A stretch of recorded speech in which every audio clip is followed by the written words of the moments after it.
y entramos con buen ánimo a nuestro segundo módulo de este diplomado, que es lo referido a la contratación laboral. Permítanme un minuto. Cierro la mampara que me da el jardín. La abrí para poder tener un poco de fresco acá en estas noches veraniegas de Lima, que ya están algo calurosas. Pero también si no la cierro se me van a meter todos los zancudos. Ayer Samuel me veía, o Nerio creo que me veía matando zancudos aquí a través de la cámara. Y no se trata de eso. Muy bien. Amigos y amigas, veamos. La contratación laboral. ¿Qué vamos a desarrollar con esto?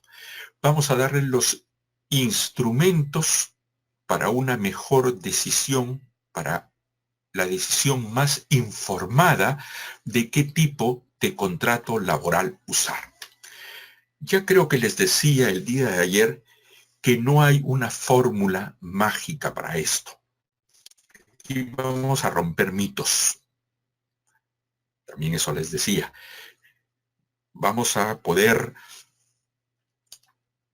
Lo que me interesa es que nos desprejuiciemos, rompamos esos mitos y podamos decir lo siguiente, que per se ningún sistema de contratación es mejor que otro.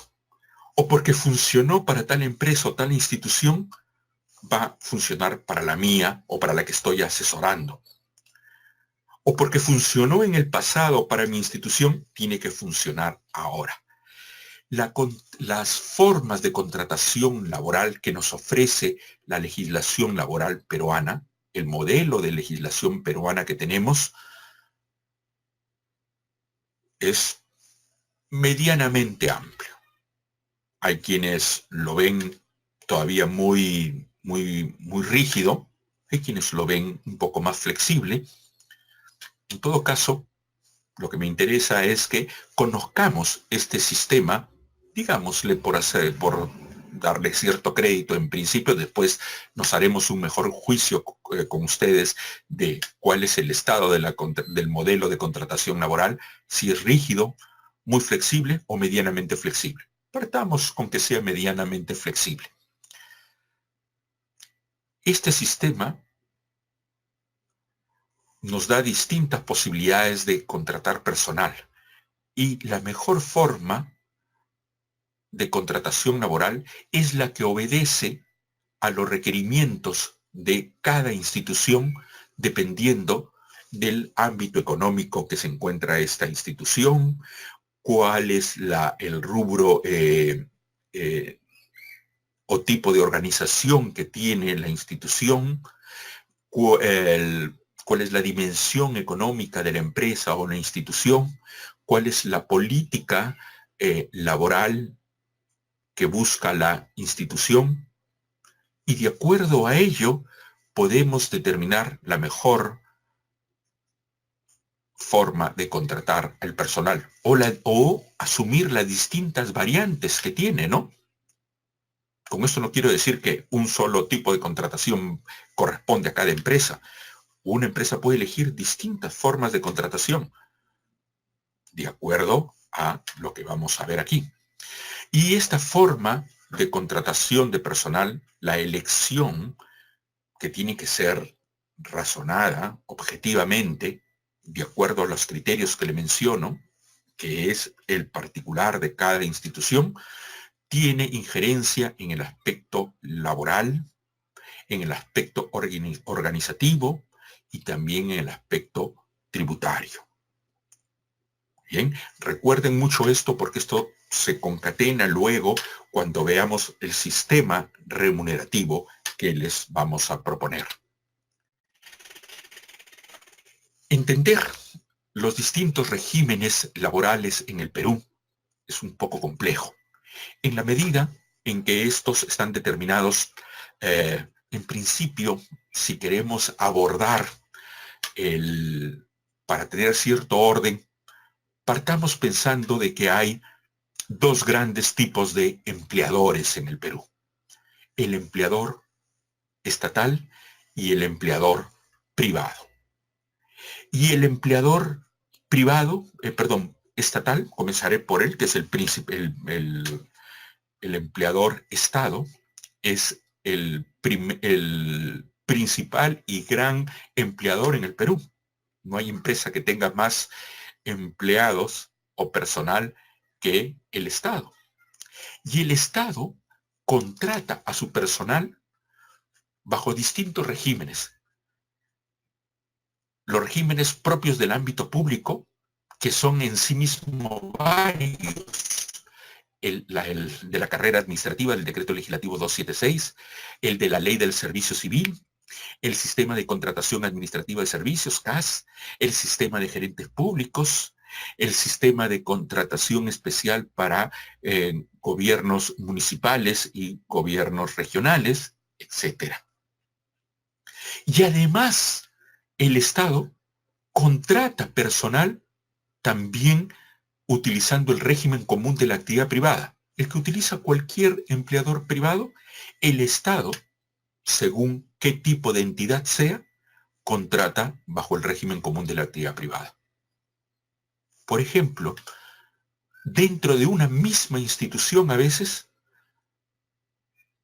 o mejor se lo digo de esta manera, hay instituciones que contratan enteramente bajo el régimen público. Por ejemplo, el magisterio. Otras instituciones como los organismos reguladores, por ejemplo, OCITEL, OCINERMIN,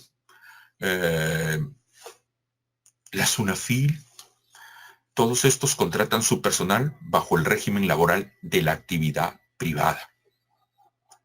Y hay otras entidades como las municipalidades que sus empleados están o bien en la carrera administrativa o bien en la ley del servicio civil, si ya son municipalidades que se han acogido a la ley del servicio civil, porque es un sistema de acogimiento paulatino, pero su personal obrero de servicios está en el régimen común de la actividad privada. Entonces es algo extraño, ¿no? Que una entidad pública al interior utilice distintos regímenes laborales para contratar. Bueno, nosotros nos vamos a encaminar al sector, dentro del sector privado, que es lo que vamos a desarrollar en este momento.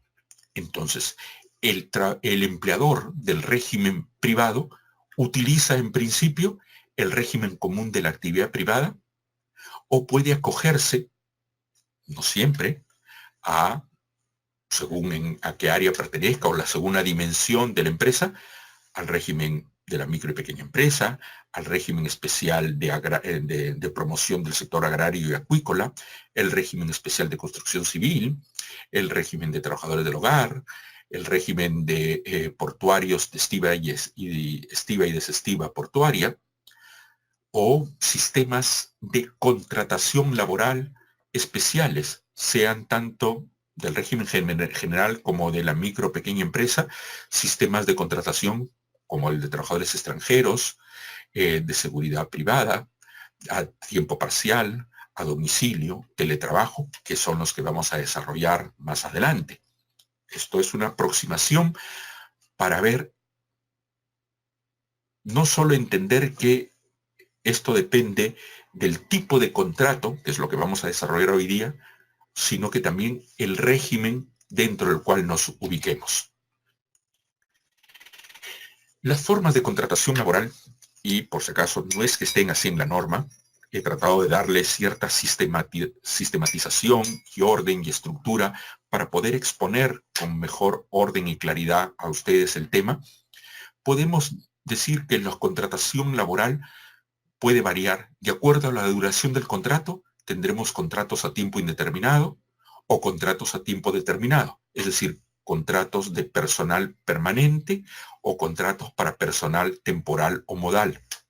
De acuerdo a la duración de la jornada, tendremos trabajadores a tiempo completo o trabajadores a tiempo parcial. Por el tipo de remuneración, tendremos que esto puede variar por la forma de determinación de la remuneración determinada o determinable, por el tipo de moneda o el uso de la remuneración integral, por la vinculación con el trabajador, podemos utilizar formas de contratación directa o formas de contratación indirecta, lo que se conoce como interposición laboral o descentralización laboral, que serán los métodos de intermediación y tercerización que vamos a desarrollar también hoy día. Vamos primero con según la duración del contrato. El contrato por tiempo indeterminado es aquel que sabemos cuándo inicia, pero no sabemos cuándo termina. En la medida en que la relación de trabajo es de tracto sucesivo y que se prolonga en el tiempo, no siendo posible cumplir la prestación con un acto único, sino con una sucesión de actos que es la prestación de servicios que se contrata en forma subordinada, nuestra legislación mantiene como regla general que los contratos se celebren por tiempo indeterminado. Y así lo determina el artículo 4 de la Ley de Productividad y Competitividad Laboral, cuando nos dice que en toda prestación personal de servicios remunerados y subordinados, que es lo que hemos estudiado el día de ayer, insisto, en toda prestación personal de servicios remunerados y subordinados, se presume la existencia de un contrato de trabajo a plazo indeterminado. Por lo tanto, el modelo o la regla de carácter general en la legislación laboral peruana es que todo trabajador se presume por tiempo indeterminado. Y la contratación modal o temporal tiene un carácter residual y excepcional. Eso es el modelo en el régimen general de la actividad privada. Sin embargo, en algunos regímenes laborales especiales, la regla es la temporalidad, en atención a la naturaleza de la actividad económica y de la naturaleza temporal de las labores condicionadas por la misma actividad económica. Por ejemplo, construcción civil o la actividad portuaria de estiva y desestiva. Porque en construcción civil dura el trabajo dependiendo lo que dura la obra. Y dentro de la obra hay otra temporalidad mayor, que es que el contrato del trabajador en particular durará lo que dure su trabajo según su especialidad, y eso va cambiando según el avance de la obra. Por lo tanto, ahí la regla es que los trabajadores de construcción civil son, por regla general, temporales. El trabajador de estiva y desestiva, que trabaja semanas, días, horas a veces, es un trabajo totalmente temporal. Por eso en estos regímenes especiales la regla será la temporalidad y excepcionalmente serán permanentes. Pero en el régimen común de la actividad privada, fuera de estos regímenes especiales, es que todo trabajador se presume por tiempo indeterminado y la contratación modal o temporal o a plazo fijo, como también se denomina, es excepcional y residual.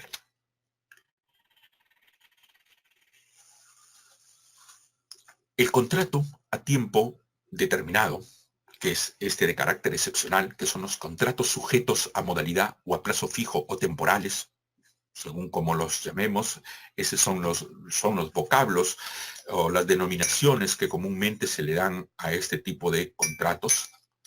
Les decía que nuestra legislación mantiene como regla general la celebración de los contratos de trabajo por tiempo indeterminado. Sin embargo, permite pactar contratos a plazo fijo, a los cuales denomina sujetos a modalidad.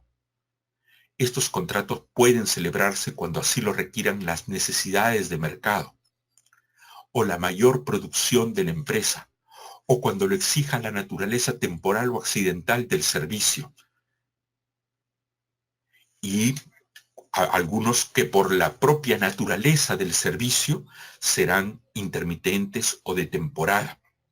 Por lo tanto, lo que hay en común con estos tipos de trabajo, que a veces la causalidad que sustenta esta contratación modal es interna a la prestación de servicios o a veces es externa a la empresa, sino que viene por situaciones como la mayor demanda del mercado, un suceso de emergencia, una cuestión ocasional, o a veces obedece a situaciones internas del empleador, como el inicio de actividades, el incremento de actividades, la reconversión empresarial. Entonces, las causales son muy variadas dentro de este gran, digamos, primera clasificación, que es el contrato a plazo fijo o determinado. Dentro de ellos vamos a encontrar varios tipos. Pero toda esta tipología está recogida en la norma. El empleador tiene que utilizar esta tipología de la norma. Esto nos lleva a precisar que el contrato sujeto a modalidad requiere una causa objetiva en la contratación. Es decir, si bien el modelo está ahí puesto, lo voy a utilizar cuando exista para la empresa en particular y en una situación y en un momento determinado una causa objetiva que amerite o justifique el uso de alguno de los modelos de contratación laboral que están previstos en la ley. Esa causa objetiva es la situación prevista en la legislación que justifica la celebración de un contrato sujeto a modalidad. Por ejemplo, incremento o mayor demanda del mercado. Esa es la causa objetiva que está prevista como modelo en la ley, pero que tiene que coincidir con mi situación como empleador en particular. Mal podría utilizar la mayor demanda del mercado cuando, por ejemplo, estoy a la baja en las ventas. Y esta coincidencia entre la necesidad particular que tiene la empresa, que debe coincidir con el tipo previsto en la ley, no solo debe consignarse en el contrato y señalarse cuál es la causa objetiva, no la del tipo general que está prevista en la ley, que está dicho en forma general, sino luego, entre comillas, aterrizar ese modelo, compatibilizarlo con nuestra realidad, donde se tendrá que explicar en qué consiste el incremento, por ejemplo, de la mayor demanda de mercado, en qué tipo de rubro estamos, tendremos que explicar y cómo hace que eso justifique la contratación de personal. O si estoy hablando de reconversión empresarial, ¿qué significa eso? Un cambio tecnológico, un cambio de organización. O si estoy hablando de un caso fortuito, fuerza mayor, tendré que explicarlo. Si estoy hablando de un contrato de temporada o intermitente, tendré que explicar en qué consiste la temporada o la intermitencia y tener la capacidad de poderlo probar. O sea, no solo basta tomar el modelo que está en la ley. Ese es el primer paso, utilizar o respetar el principio de tipicidad. Tomo el modelo que está en la ley. Luego, consignarlo en el contrato y en el mismo contrato explicar cómo esa tipología de la ley se encuentra correlato con mi situación particular. Debo explicarlo. Y además, en tercer lugar, debo estar en capacidad de poderlo probar. Eso se llama respetar o cumplir con el principio de causalidad. El principio de causalidad es el sustento de la contratación modal. En otras palabras, es la exigencia de que la contratación modal debe fundarse en labores esporádicas, transitorias o extraordinarias, o de explicar el en qué consiste la contratación temporal y la causa que lo sustenta debe de tener una duración determinada en el tiempo, que sea suficiente para determinar la temporalidad de la misma. Entonces, no debemos olvidar que el contrato sujeto a modalidad debe responder a una situación real de la empresa.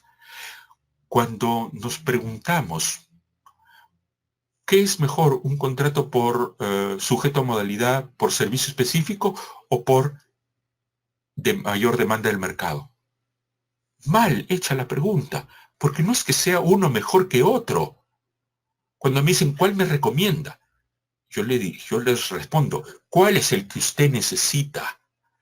¿Cuál es el que se ajusta a la realidad de la empresa? Que se sustente en un hecho para que lo pueda probar. Porque si no, podemos tener un contrato bien desarrollado, bien puesto, pero si no estoy en capacidad de cumplir la demostración de la causa objetiva, ese contrato se nos va a caer en un proceso inspectivo o cuando el trabajador temporal no se le haya renovado el contrato, demande por la vía judicial la desnaturalización del contrato modal, con lo cual el trabajador, su despido se convierte en, o ese cese, en primer lugar, justificado por el cumplimiento del plazo resolutorio planteado en el contrato, se va a convertir más bien en un despido. ¿En qué tipo de despido? Incausado, con lo cual el trabajador no podrá pedir la indemnización por despido arbitrario o la reposición. Entonces, el principio de causalidad, que es el ubicar la causa objetiva, es vital, porque si no, no nos sirve la contratación modal. Veamos cuáles son estos tipos de contrato. El contrato de naturaleza temporal. Voy a dar primero una descripción y luego van a ver ustedes unas diapositivas que obedecen a el planteamiento que ha hecho la SUNAFIL respecto de un protocolo o directiva que dio de los documentos que pueden justificar y qué es lo que el inspector va a pedir para ver cómo se justifica cada uno de estos tipos.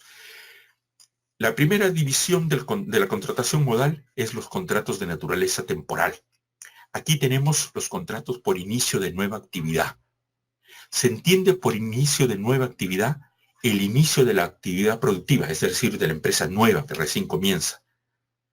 También la posterior instalación o apertura de nuevos establecimientos, por ejemplo, sucursales o otras tiendas, o la apertura de nuevos mercados, así como el inicio de nuevas actividades o del incremento de las ya existentes dentro de la misma empresa.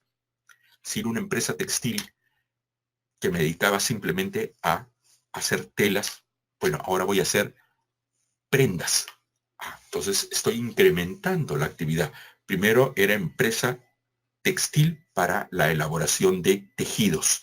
Ahora es la elaboración, le estoy añadiendo al sistema productivo de esta empresa una nueva actividad, que es la confección de prendas.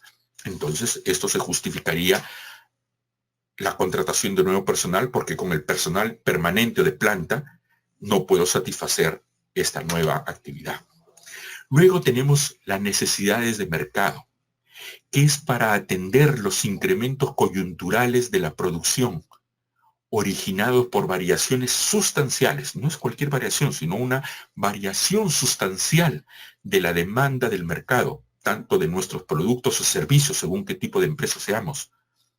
Aun cuando se trate de labores ordinarias que forman parte de la actividad normal de la empresa, pero que no pueden ser satisfechas con el personal permanente. Si yo, para atender a el mercado de productos o servicios al que me dedico, al que me estoy dirigido, tiene un repunte que me da una variación, como dice la norma, sustantiva de la demanda, entonces con los 100 o 120 trabajadores que tengo, no puedo satisfacer esa mayor demanda. Entonces contrataré temporalmente hasta que termine este pico que tuvo el mercado. Es para satisfacer esa necesidad del mercado.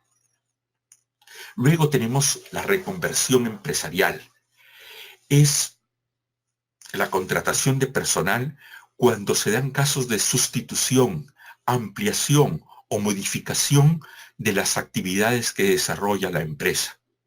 Y en general, toda variación de carácter tecnológico en las maquinarias, equipos, instalaciones, medios de producción, sistemas, métodos, procedimientos productivos y administrativos. Es decir, todo lo que tiene que ver con la reorganización de la administración o del sistema de producción de la empresa, ameritaría la contratación de personal temporal. Entonces, contratos de naturaleza temporal tenemos tres: inicio de nueva actividad, necesidad de mercado y reconversión empresarial. Luego tenemos un segundo subtipo que a su vez tiene varios otros tipos: los contratos de naturaleza accidental. Tenemos el contrato ocasional, que es para atender necesidades transitorias distintas a las actividades habituales en el centro de trabajo. Es para atender algo distinto al objeto social del negocio, algo distinto a lo que habitualmente hace la institución o la empresa, pero que requiere, ha aparecido una necesidad transitoria, temporal, que debo atender. Luego, el contrato de suplencia, que es para sustituir a un trabajador estable cuyo vínculo laboral se encuentra suspendido por alguna causa justificada prevista en los dispositivos legales y convencionales vigentes. Por ejemplo, que está de vacaciones, que está en descanso pre y postnatal, que está en descanso por incapacidad para el trabajo, está de licencia con o sin goce de haber, porque se ha ido a hacer, por ejemplo, una maestría, un posgrado, una pasantía, etc. Se incluyen las coberturas de puesto de trabajo estable, cuyo titular, por razones de orden administrativo, debe desarrollar temporalmente otras labores para el mismo empleador. Es decir, si yo tengo al trabajador A en el área de administración, pero que necesito que vaya por unas cuestiones operativas, por su experiencia, al área contable, este puesto que deja vacío en el área administrativa, lo contrato a través de forma temporal hasta que él regrese, cuando termine de hacer el encargo que como empleador le he hecho. Estos son los contratos de suplencia, es reemplazar a alguien que deja un puesto vacío, pero se entiende que es reemplazar a un trabajador permanente que por distintos motivos está temporalmente alejado del puesto. Tenemos también el contrato de emergencia, que es para cubrir necesidades producidas por caso fortuito o fuerza mayor, es decir, por hechos de la naturaleza o por hechos vinculados con otras empresas o con el Estado o con un hecho que se desprende de la actividad humana que requiere una mayor cobertura de personal para poder atender este caso fortuito o fuerza mayor. Luego tenemos el contrato para obra o servicio, que se subdivide a su vez en otros tres. Nos dice el contrato de obra determinado o servicio específico, que hay que tener mucho cuidado. Muchos utilizamos este como cajón desastre y todo va por servicio específico. En la medida en que digo, es para atender este contrato de trabajo, este contrato o servicio que me ha pedido tal cliente. Error. Porque ya la jurisprudencia, hasta el hartazgo, ha precisado y ha mencionado, y por lo tanto han habido trabajadores repuestos o pagados sus indemnizaciones o empresas multadas por mal utilizar este servicio, cuando se utiliza, o este tipo de contrato, cuando se utiliza para satisfacer necesidades vinculadas al giro del negocio. Me adelanté un poco. Retrocedo diciéndoles cuál es la definición. El trabajador se le requiere para que ejecute una obra material o intelectual o un servicio específico, y no para que simplemente preste su servicio durante un periodo de tiempo. Es decir, se exige un resultado. Y lo que ha precisado la jurisprudencia es que este servicio u obra no tiene que estar relacionada con el giro del negocio o lo que es la actividad habitual de la empresa. Luego tenemos el trabajo o el contrato intermitente. Es para cubrir necesidades de las actividades de la empresa que por su naturaleza son permanentes, pero discontinuas en el tiempo. Es decir, dan saltos de intermitencia. Siempre voy a necesitar a estos trabajadores, pero intermitentemente, como por ejemplo en las actividades de pesca, en las actividades agrícolas. Esto normalmente está condicionado a ciclos estacionales, ciclos económicos, ¿no? Ciclos que por la naturaleza misma del servicio, como es en agricultura, o del servicio no, de la actividad económica de la empresa, es que el tipo de actividad económica condiciona la necesidad intermitente de trabajadores, ¿no? Por ejemplo, cada 2 meses, cada 3 meses, una semana cada mes, etcétera. Contratos de temporada. Es para atender necesidades propias, actividades propias del giro de la empresa o establecimiento, pero que se cumplen solo en determinadas épocas del año y que están sujetas a repetirse en periodos equivalentes o similares en cada ciclo anual, por ejemplo. ¿Y esto en qué está? En función de la naturaleza de la actividad productiva o de servicios de la empresa o institución. El clásico ejemplo, el restaurante o el hotel de playa, ¿no? El que va a atender, de repente solamente abre en la instalación, abre sus instalaciones al público en enero y termina en abril. O de repente atiende todo el año, pero con su personal permanente. Y en las épocas de lo que llamamos temporada alta para el verano, requerirá la contratación de mayor personal. O en el Cusco, por ejemplo, que el mayor ciclo de la temporada más alta de turismo es en el periodo que va desde mayo hasta septiembre o agosto. Entonces, ese es un ciclo, una temporada determinada que se repite todos los años.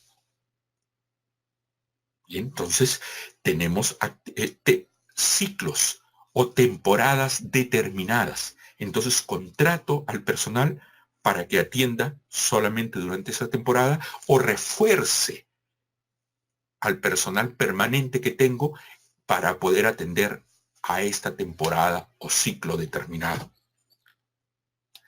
Estos son los modelos que están en la ley.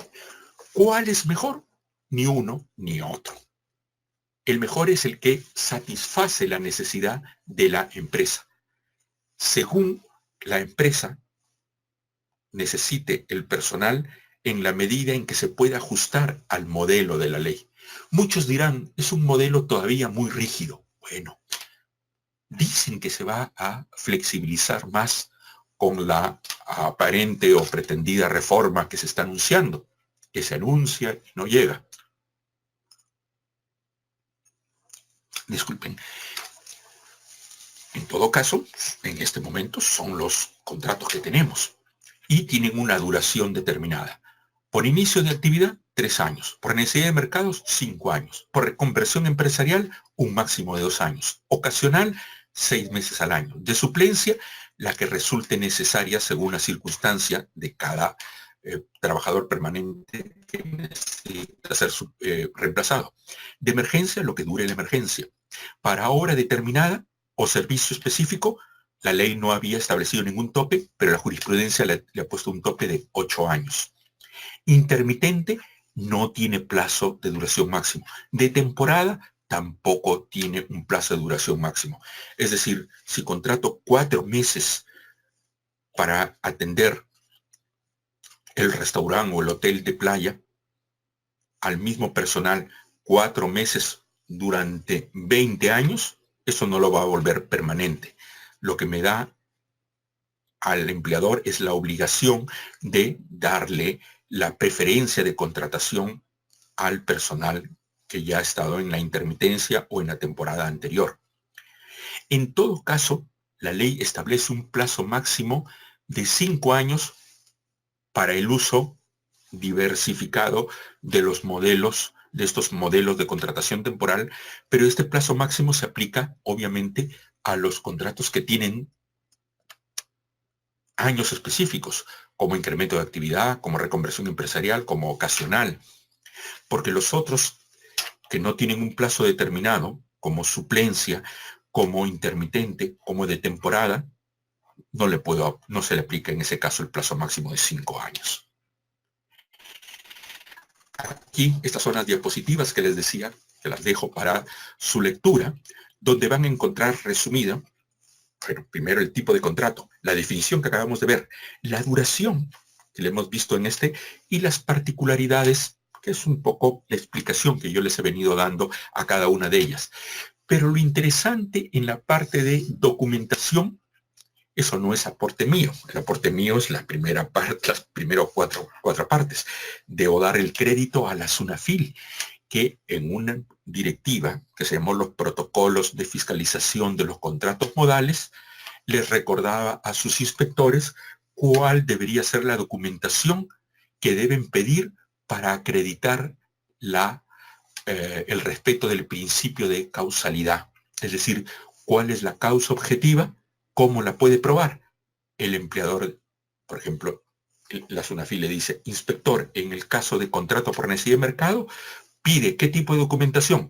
Documentación que acredite las variaciones sustanciales de la demanda en el mercado, inclusive las variaciones cíclicas y de temporada, documento que acredite el incremento temporal e imprevisible del ritmo normal de la actividad, los libros contables, registro de compras y ventas, guías de remisión, facturas y comprobantes de pago. Yo diría también contratos que me hacen los clientes.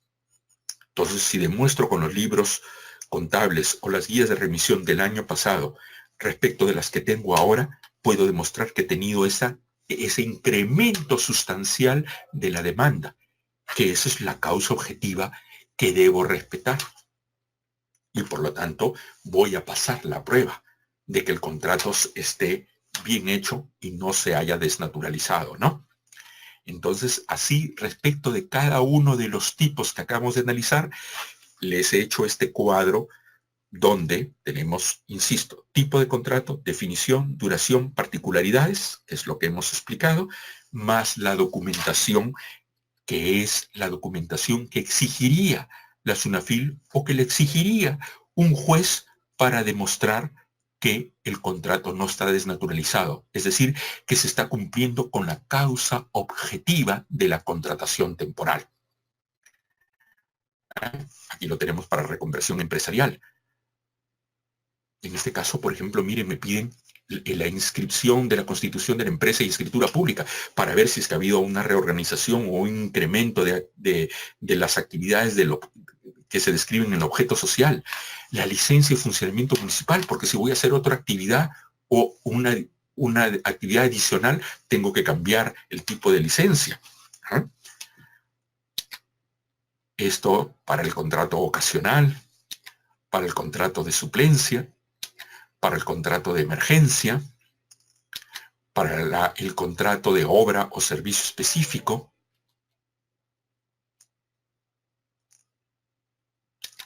para el contrato intermitente, para el contrato de temporada, ¿no? Por ejemplo, aquí es demostrar la ocurrencia de la temporada y que detalla las unidades productivas integradas a la misma, su duración y los puestos de trabajo comprendidos, el organigrama de la empresa, el nivel de producción o de ventas, así como la revisión de los ciclos de los últimos 3 años, para ver si es que efectivamente se da el respeto de estas temporadas cíclicas que se dan en periodos determinados todos los años, ¿no? Y diversos documentos que puedan probar las actividades. Este es el aporte que les damos en este momento, no solo de la explicación, sino de agregar la documentación que ustedes, que no tienen que ir adosada al contrato, pero que tienen que estar en la posibilidad de probar si es que en algún momento alguien objeta la validez del contrato, que puede ser a nivel inspectivo o a nivel judicial. ¿Qué sucede frente al contrato de trabajo modal? Que puede desnaturalizarse. ¿Cuándo se desnaturaliza? Esencialmente cuando no se respeta el principio de causalidad. Pero hay otras causas más. Veámosla. En todo caso, perdónenme, antes de ver las causas, es importante decir qué implica la desnaturalización. Si un contrato es determinado como desnaturalizado, se entiende que el trabajador es permanente, es decir, se tacha la existencia de un contrato modal o por tiempo determinado para convertirse en una relación por tiempo indeterminado. Es decir, la consecuencia es que el trabajador se le considera como permanente. Esa es la consecuencia de la desnaturalización. ¿Cuándo se desnaturaliza el contrato? Si el trabajador continúa laborando después de la fecha de vencimiento del contrato, del plazo estipulado en el contrato, o después de las prórrogas pactadas, si éstas exceden el límite máximo permitido. También se realiza cuando se trata de un contrato para obra determinada o servicio específico, si el trabajador continúa prestando servicios efectivos luego de concluida la obra o el servicio sin haber operado renovación. Si el titular del puesto sustituido no se si se reincorpora y el trabajador continúa laborando. Si usted vino, señor, a reemplazar al trabajador A, ¿por qué usted ahí debió terminar inmediatamente el contrato modal? Si continúa laborando, ese trabajador que venía de reemplazo se entiende permanente. Cuando el trabajador demuestre la existencia de simulación o fraude a las normas establecidas en la Ley de Productividad y Competitividad Laboral. Esto es sobre todo cuando no se respeta el principio de causalidad. Si el trabajador desempeña tareas o actividades manifiestamente distintas a las previstas en el contrato sujeto a modalidad, o si se verifica la prestación de servicios sin haberse suscrito el contrato de trabajo a modalidad o su prórroga. Pero es que el trabajador no debe comenzar si es que no ha firmado el contrato. A veces sucede que he visto casos que me dicen, es que el trabajador vino y comenzó cuando todavía no estaba el representante legal, pero ya lo necesitábamos. Y el problema está en que el trabajador comenzó a laborar, a los 15 días vino el gerente de personal que firma el contrato, pero el trabajador ya no quiere firmar. Y está marcando tarjeta. Se entiende ya un trabajador permanente. O justo en ese momento viene el trabajador, viene la inspección de trabajo y cuando lo entrevistan al trabajador dice soy un trabajador con contrato sujeto a modalidad. Muéstrame el contrato, no lo tengo firmado. Problemas para la empresa. Entonces, el trabajador no debe comenzar si es que no tiene un contrato firmado o su prórroga haya sido firmada. También se desnaturaliza si se contrata a un trabajador que se encontraba con un contrato a plazo indefinido y cesara y se le vuelve a contratar bajo un contrato modal antes de transcurrir un año. Es decir, si el trabajador era permanente y cesa, ¿puede volverse a contratar al mismo trabajador? Sí. Si lo recontrato antes del año, tiene que ser trabajador permanente. Porque si le hago un contrato modal, se entiende desnaturalizado. Recién le podría hacer un contrato modal después de transcurrido un año del cese, siempre y cuando también exista la causa objetiva, ¿no? Entonces se tienen que dar dos tipos de cosas. En cuanto a las formalidades, primero, que debe formularse por escrito. Ya no se presenta ante el Ministerio de Trabajo para su aprobación. Por lo tanto, solamente se hace por duplicado, firma de empleador y trabajador, y al trabajador se le debe entregar la copia dentro del tercer día de iniciada la relación laboral.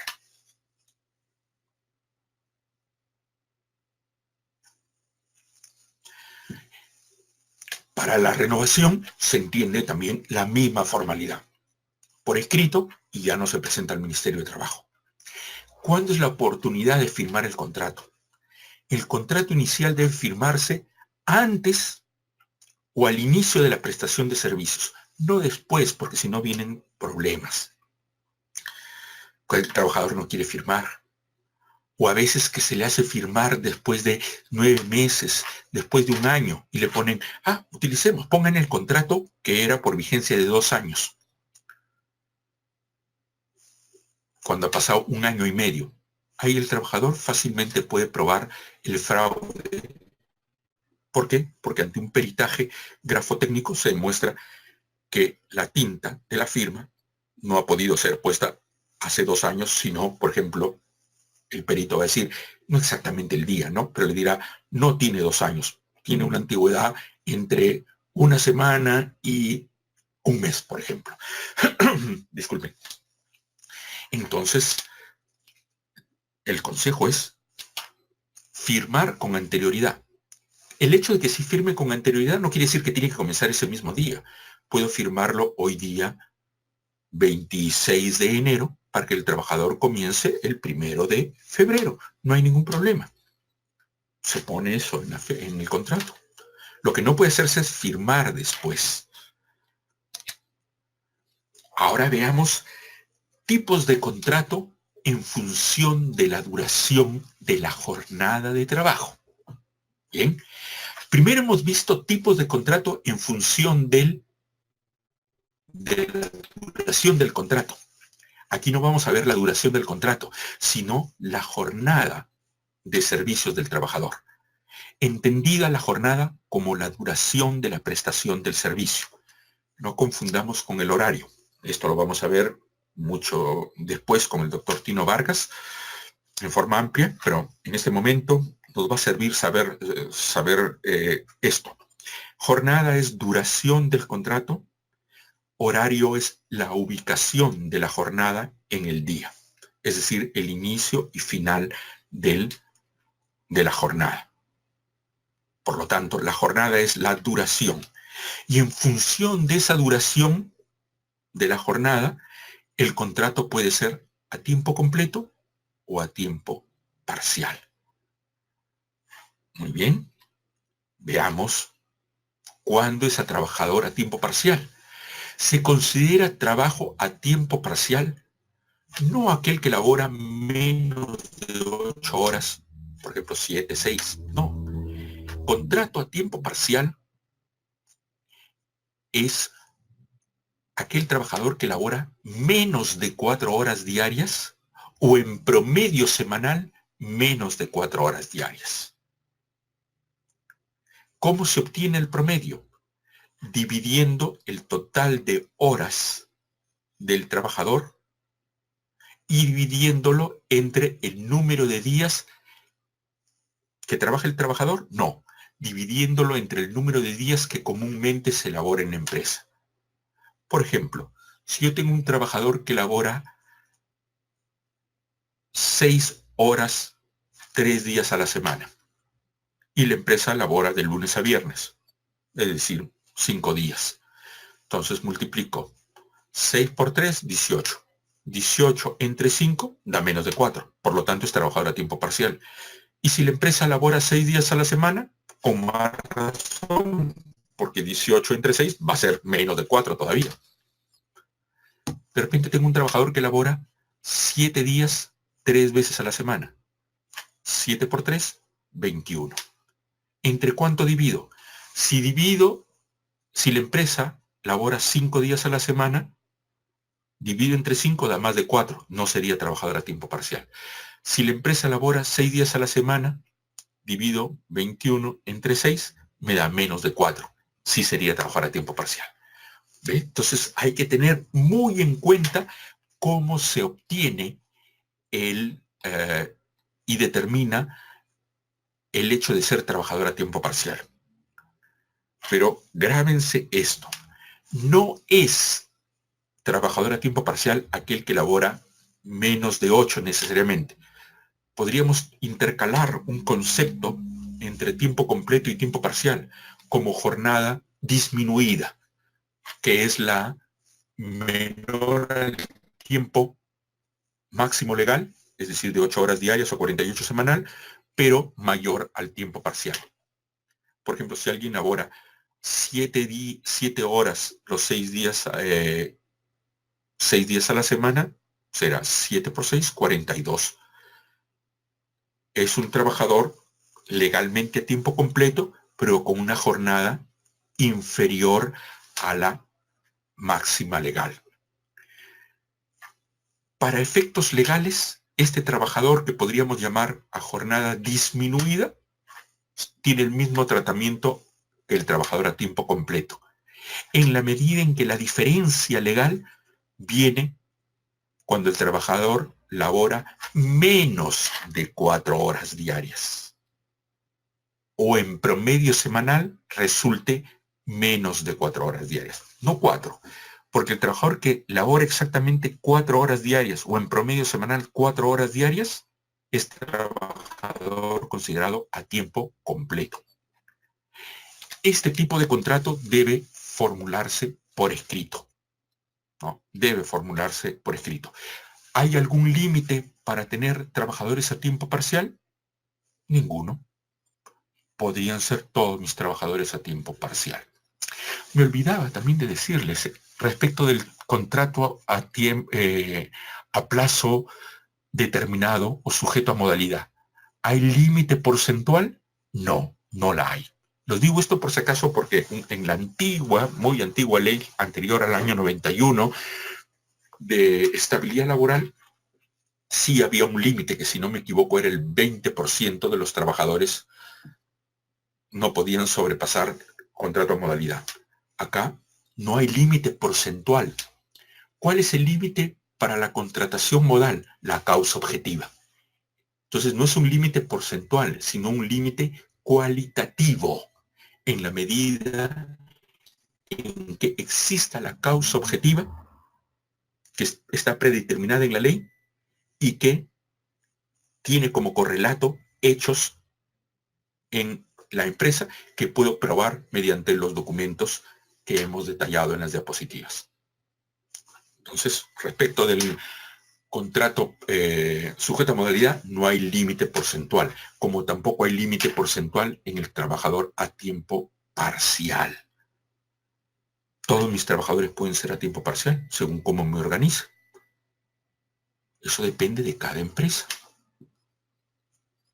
Por ejemplo, de repente soy una empresa que da servicios en un aeropuerto que no está abierto todas las horas del día. Bueno, el aeropuerto de Lima atiende las 24 horas, pero un aeropuerto pequeño de repente abre determinadas horas, porque están determinados los vuelos en determinadas horas. Y serán trabajadores a tiempo parcial si es que están menos de 4 horas diarias o en promedio semanal menos de 4 horas, ¿no? Depende cómo se organiza la empresa. O de repente en una empresa que atiende bastante tiempo, o sea, por ejemplo, puede atender 16 horas diarias, pero puede contratar personal a tiempo parcial. Lo determinará él, de repente porque son trabajadores que necesitan una altísima concentración y se van a perder atención o perder productividad cuando sobrepasan un mayor tiempo. Depende las necesidades. Lo que hay que tener cuidado es que no se desnaturalice el trabajo a tiempo parcial.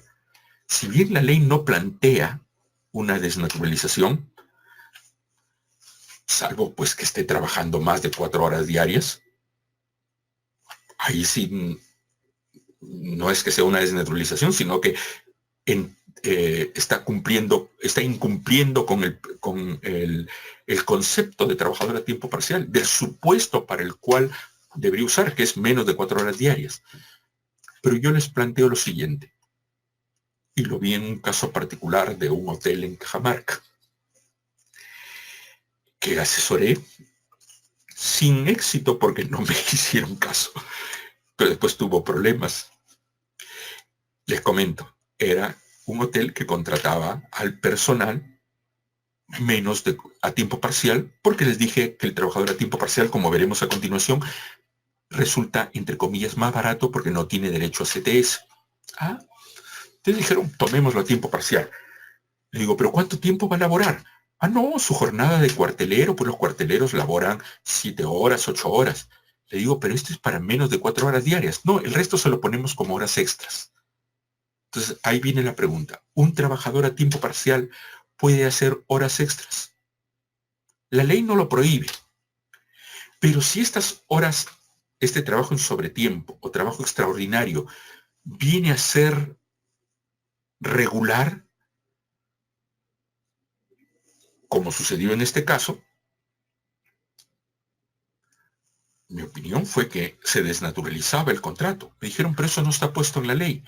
No, señor, como me tomaron como una persona demasiado apegada a la ley, como una persona, como un abogado muy ingenuo, bueno, total, yo presenté mi informe por el cual me pagaban mis servicios, perfecto.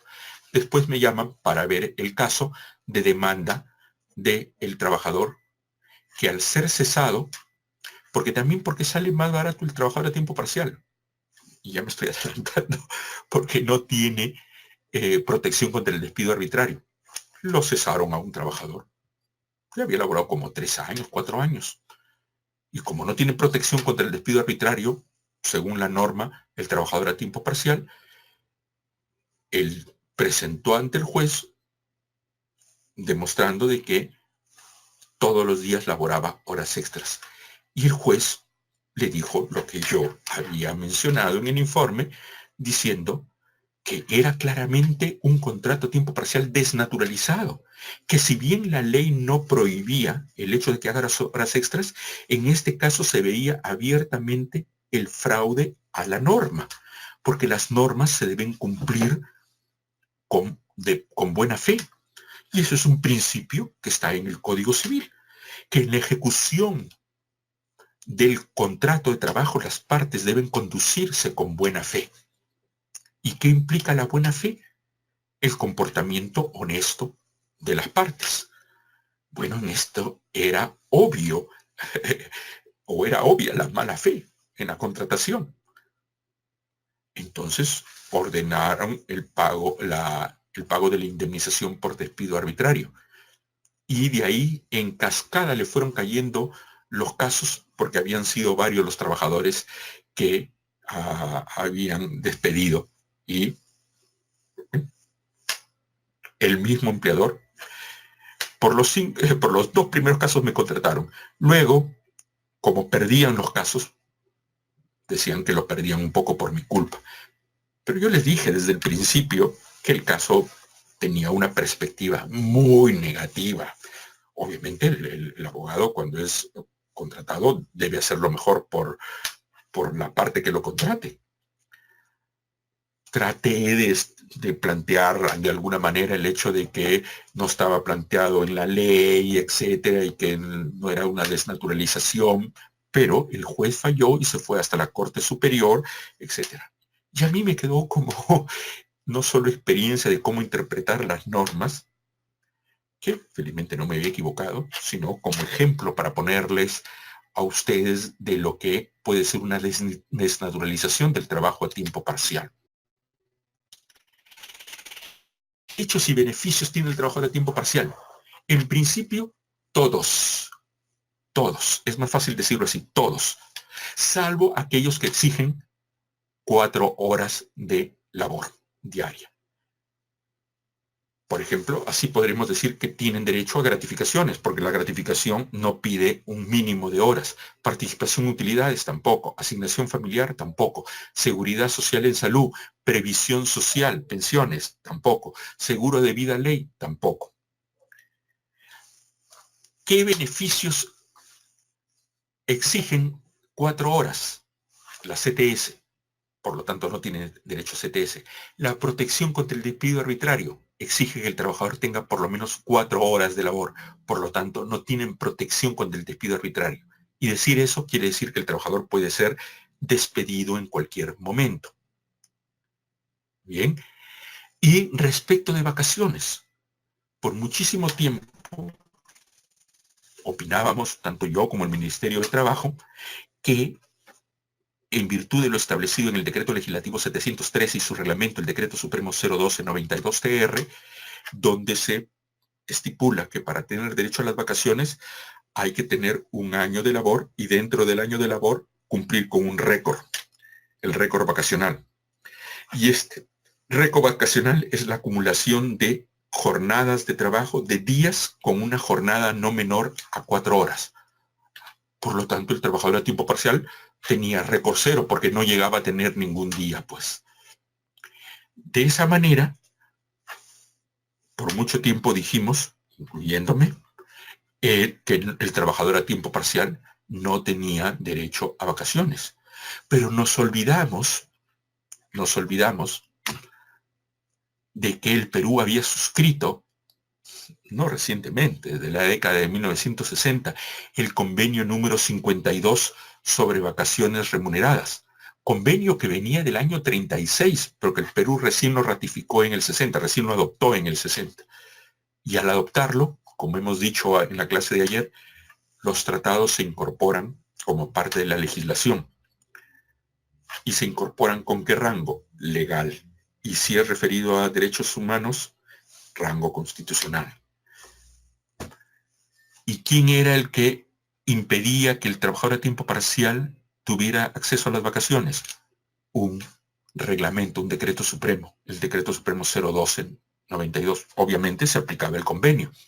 Y el convenio, ¿qué nos dice? Que el trabajador, que todo trabajador, dice, por lo menos debe tener 6 días de descanso anual.